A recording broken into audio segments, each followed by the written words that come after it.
Halo semuanya, ketemu lagi. Kali ini gue mau bahas Xiaomi Mi 10. Ya, akhirnya gue ikutan bahas juga ya. Soalnya lumayan gemes nih sama handphone flagship yang akhirnya dimasukin resmi sama Xiaomi Indonesia. Ya, gue sih ngebilangnya ini adalah flagship ribet ya. Cuma yang ribet itu bukan handphonenya, melainkan oknum-oknum netizen yang rese tuh. Suka banget koar-koar di sosmed, padahal aslinya nggak beli. Ya kan, gue nyebutnya tuh oknum-oknum karena gue nggak bisa bilang kalau mereka itu adalah Mi fans asli, karena seikutnya gue di grup WA sama Telegram ya, ataupun teman-teman yang suka nge-DM lewat Instagram itu Mi fans yang beneran itu ngebeli asli. Mereka tuh ngebeli Xiaomi Mi 10 kayak gini dan mereka tuh tunjukin fotonya, handphonenya itu ada di tangannya gitu guys. Jadi oknum-oknum ini tuh yang suka nyebarin hate speech kayak ini single SIM lah, terus ini juga nggak ada jack audio lah, harganya kemahalan lah, nggak anti air lah, apalah pokoknya kayak gitu-gitu. Ujung-ujungnya mereka tuh nggak beli. Bo ya kalau nggak beli tuh sebaiknya diem aja gitu ya. Anteng aja gitu loh jempolnya. Gitu aja. Nonton gitu ya, diem, ya udah. Oh SIM cardnya cuma bisa satu, ya udah. Oh harganya 10 juta, oh yaudah gue nggak bisa, kemahalan gitu. Udah diem aja, itu jempol nggak usah gatel banget gitu loh. Mau nulis hate speech kayak gitu, kasihan malaikat atit bro. Lembur jadinya, itu malaikat rokib jadinya nganggur tuh. Yang dicatat ya amal buruk melulu, nulis-nulis jempol itu nggak bener, hati-hati lo di akhirat lo. Udah lah, intinya gini, buat teman-teman yang sekarang lagi pakai Xiaomi Mi 10 ataupun ada teman-teman yang mungkin lagi mikir banget pengen beli Mi 10 atau enggak, ini gue ceritain pengalaman gue pada saat pakai Xiaomi Mi 10. Pas megang nih HP berasa lebar sih di tangan gue ya, plus rada berat, tapi kokoh aja. Berasa flagship kok emang bodinya. Casing bawaannya jujur gue kurang suka, soalnya aneh aja nih di bagian belakangnya malah berasa kayak ada titik-titik gitu, walau sebenarnya fungsinya sih biar nggak fingerprint magnet si casingnya ini. Tapi jadinya malah kurang nyaman aja, plus gampang baret-baret kayak sekarang nih. Buat pelindung layarnya ini emang belum ada ya, karena Xiaomi nggak pernah ngasih anti gores bawaan sih, jadi lumayan PR buat kita beli lagi nantinya. Apalagi nih layar juga melengkung kayak gini kan. Tapi kalau ngomongin soal layarnya, ini HP cakep sih. Pakai panel AMOLED yang juga didukung fingerprint di layar dan ada always on display-nya. Pilihan stylenya juga ini ada banyak nih, sesuai nama selera aja ya.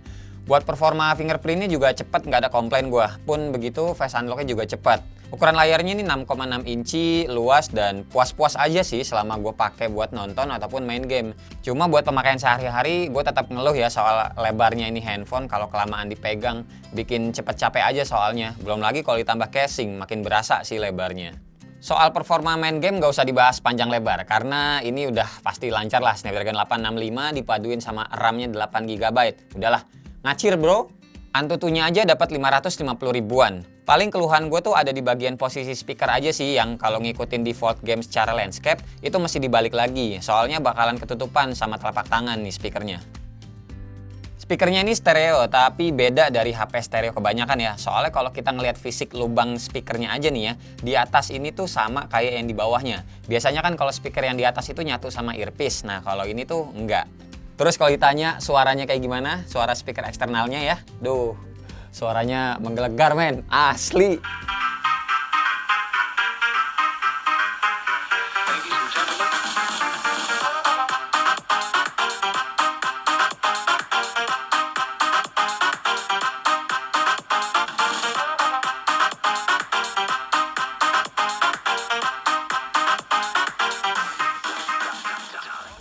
Suaranya tuh lantang ya, jelas, bassnya juga ada, berasa banget. Beda sama speaker macam ROG Phone 2 yang pernah gue cobain yang sama-sama kenceng juga, stereo juga, cuma tetap kalah detail sih sama Mi 10 ini. Di atasnya ada infrared blaster juga yang suka kepake sama gue buat matiin AC. Nah ini nih, slot SIM cardnya cuma bisa satu SIM card aja. Walau sebenarnya dari gue pribadi ya, pemakaian tuh sebenarnya nggak masalah. Karena gue juga pakai dua HP dan dua-duanya ini gue pakein single SIM aja walau slotnya juga ada dua. Cuma jujur aja ya, buat Android dan dijualnya di Indonesia itu rasanya kalau single SIM itu kerasa kurang greget gitu loh, kurang bisa menjual.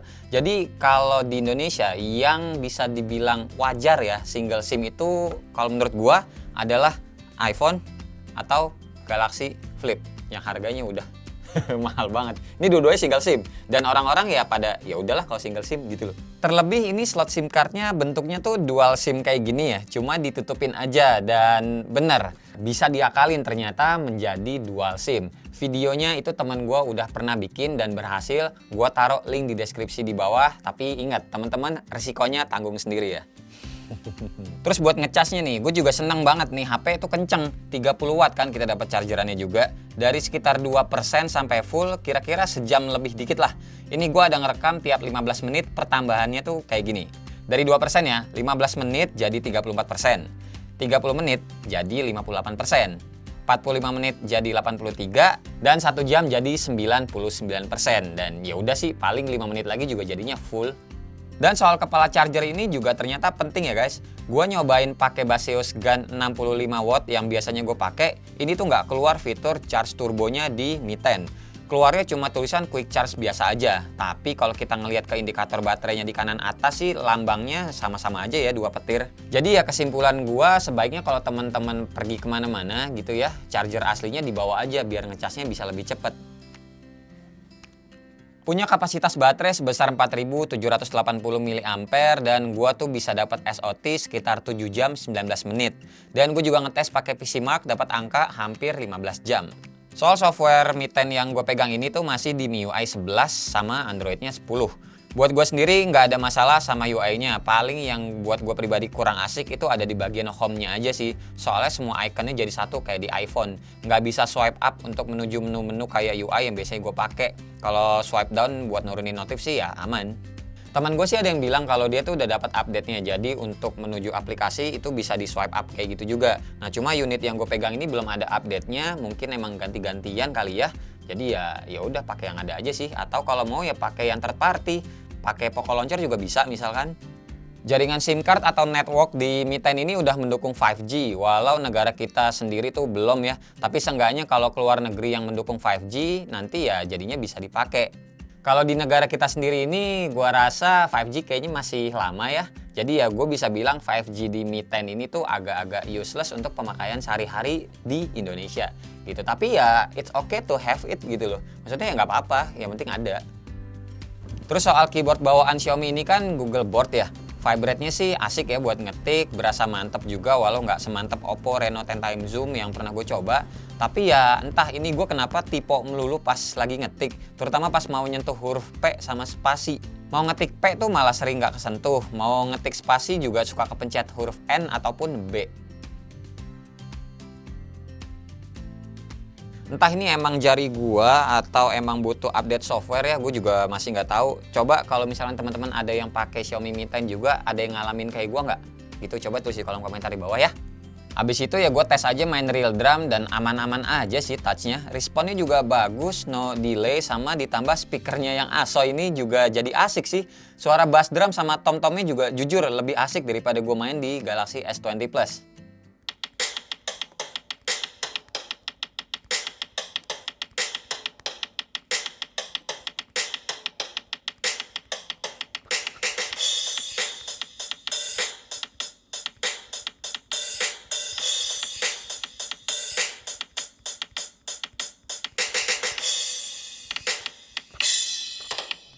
Punya refresh rate 90Hz yang mana menurut gua nanggung sih. Enakan 120Hz kalau teman-teman udah pernah nyobain. Tapi ya balik lagi, nggak apa-apa ya daripada cuma 60Hz kayak HP-HP pada umumnya. Oh ya, sama satu lagi nih, soal navigasi di Mi 10, gua akhirnya seneng deh pakai modelan gestur. Entah kenapa di Mi 10 ini enak aja pengoperasiannya, dan menurut gua transisinya juga smooth, udah mirip-mirip kayak iPhone yang biasanya gue pakai. Soalnya di HP Oppo, Samsung, ataupun Huawei yang udah gue cobain ya, ujung-ujungnya malah balik lagi pakai tombol. Swear dah, gestur di Mi 10 nggak tahu kenapa enak aja sih guys. Oke, sekarang masuk ke kamera ya. Ini kamera depannya dulu, Mi 10 itu pakai punch hole model kayak gini di sebelah kiri atas. Nah ini gue baca juga di beberapa komentar video teman-teman reviewer lainnya. Ada yang bilang kalau ini kameranya kurang ke kiri katanya. Jadi terlalu ke tengah, jadi kayak kurang asik aja dilihatnya. Duh, coy, mikir dikit gitu loh, harusnya juga nyampe ya. Ini kan layarnya ngelengkung, ya. Layarnya ngelengkung, kalau misalkan kameranya ditaruh di sebelah kiri lagi, mau nggak mau jadinya belok kameranya. Berarti kalau mau foto, berarti handphonenya dimiring-miringin gini dong, karena kan layarnya ngelengkung. Aduh. Maksud gue sebenarnya kalau dilihat aja sama mikir logika tuh harusnya nyampe sih. Oknum-oknum kayak gitu tuh yang rese sebenarnya, asli. gemes gua. Kalau ngelihat ukuran punch hole-nya ini sih masih lebih gede ya ketimbang S20 Ultra. Di dalamnya ada lensa beresolusi 20 megapiksel f2.0 dan di belakangnya ya sebenarnya pasti teman-teman udah pada tahu lah ya resolusinya berapa aja. Pokoknya dijago-jagoin tuh 108 megapikselnya. Pokoknya kalau ngomongin soal kamera Mi 10 di video ini gue cuma pengen ngebahas sepemakaian gue sehari-hari dan selogika gue aja yang orang-orang pakai sehari-hari. Kalau teman-teman pengen ngelihat yang detail banget, temen gue ada Taufik Nobo, dia udah sempat bikin juga videonya tuh panjangnya soal kamera dan jelas juga gue ngelihatnya. Jadi silakan mampir aja ke link deskripsi di bawah, gue kasih linknya. Karena jujur ya, kalau buat gue pribadi yang 108 megapiksel malah jarang banget gue pakai sehari-hari sih. Karena ngelihat hasil yang kamera standarnya aja tuh udah bagus, udah cukup banget lah buat kita taruh di sosmed kayak kirim WA juga udah bagus, posting di Instagram feed, Instagram story ataupun naruh Twitter ataupun posting ke Facebook itu juga udah bagus. Sejatinya kan 108 megapiksel itu buat foto detail ya. Jadi teman-teman tuh abis jepret itu bisa di zoom sampai maju banget deh pokoknya. Oke, detail. Terus abis itu mau diapain? Kalau cuma ditaruh di sosmed doang atau taruh di Instagram doang ataupun cuma buat dikirim ke WA keluarga, ujung-ujungnya kompres guys. Kalian pakai 108 megapiksel kalau buat di print itu baru bener. Tapi kalau buat di posting sosmed doang menurut gua pakai yang lensa biasa aja udah bagus kok. Serius. Jadi ya balik lagi sama kayak 5G. Ini 108 megapiksel di Mi 10 buat gue pribadi itu kenanya ya it's good to have it lagi aja. Ada ya udah nggak apa-apa. Nggak ada ya nggak masalah. Gitu. Karena sejatinya kalau buat gue ya selain lensa utama yang sering kepake pastinya juga lensa ultra wide. Hasilnya tuh bagus, detailnya juga cakep. Terus ada juga yang sering gue pakai adalah night mode-nya. Warna yang dihasilin juga nggak lebay, masih enak pokoknya dilihatnya. Dan yang gue seneng ini adalah shutter speed-nya cepet guys. Nangkap gambar bayi gue aja yang sering gerak-gerak melulu ya di dalam kamar kondisi cahaya seadanya ini nggak blur. Baik buat kamera depan maupun kamera belakangnya.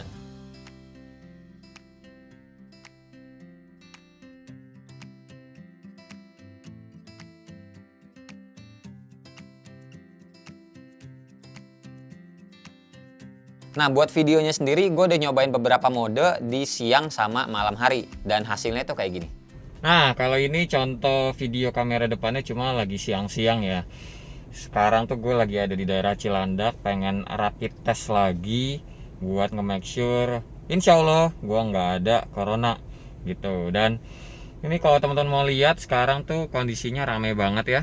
Kita pindah ke kamera belakang sekalian ngetes resolusinya yang 4K 60 fps. Oke. Nih guys kondisinya rame banget cuy. Dulu waktu gue pertama kali ke sini sih nggak sebegininya ramenya ya, tapi sekarang rame banget nih. Ini yang gue senang juga tuh zoomnya halus, lumayan nih. Resolusi 4K 60 fps kayak gini. Bentar, gue coba buka kaca deh. Wih, jadi kayak gini kan.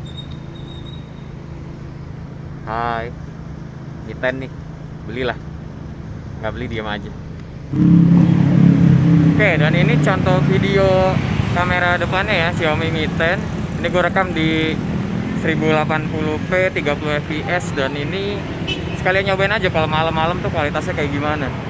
Teman-teman bisa lihat gue lagi ada di pinggir jalan dan ya udah bisa dilihat lah hasil sendiri ya.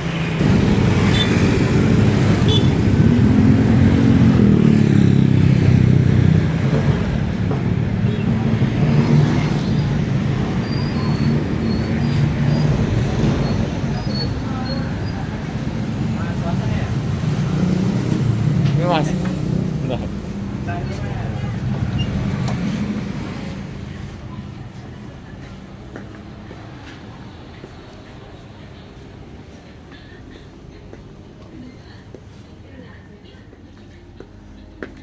Terus gue juga nyobain lah pastinya yang 8K dan hasilnya tuh kayak gini guys. Resolusi 8K dan sikonnya lagi backlight. Lagi nyuci mobil, gue jalan kaki biasa aja.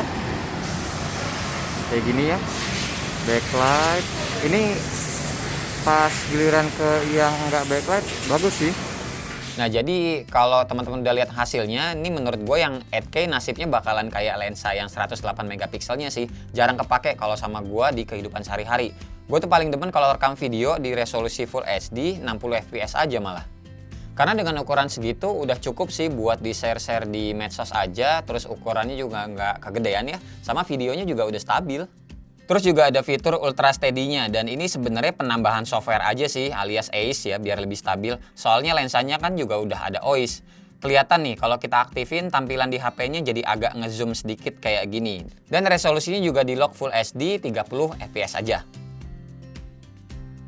Udah sih ya, menurut gua kayak gini aja, Xiaomi Mi 10 ini adalah bener-bener handphone yang value deal kalau menurut gua. Dan yang menjadi deal breaker dari smartphone ini ya cuma satu itu aja sih ya, single SIM sebenarnya. Jadi agak-agak susah kalau teman-teman pengen ngejadiin handphone ini sebagai daily driver.